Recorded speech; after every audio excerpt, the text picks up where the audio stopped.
Jimmy Dean, Breakfast of Champions. Oh yeah, Jimmy! Hey YouTube.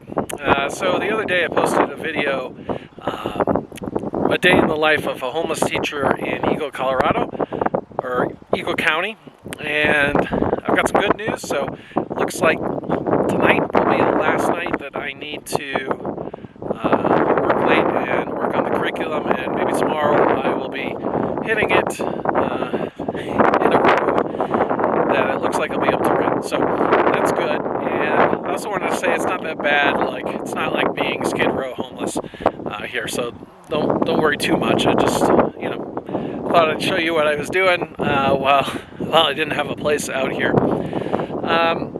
And today I'm going to show you the scenery. I went on this little hike above on the Beaver Creek trailhead, I believe. I've got to check that out. I'm going to show you some of the scenery because it's pretty awesome. So stay tuned for that.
So while I was on the hike today, I came across a woman who's hiking the other way, and she said to me, you take any pictures of anything good?" And I'm like, "Everything's great." And she's like, "You must not be from around here." And I've been here before, but yeah, I guess it's weird. I guess if you stay here long enough, you get desensitized to how beautiful it is. But really, the hike today was awesome. Hopefully you enjoyed the pictures. And that's it for this video. And hopefully I don't get desensitized to the beauty of the mountains in Colorado. Anyways, that's it. 26,000 steps. That's pretty awesome.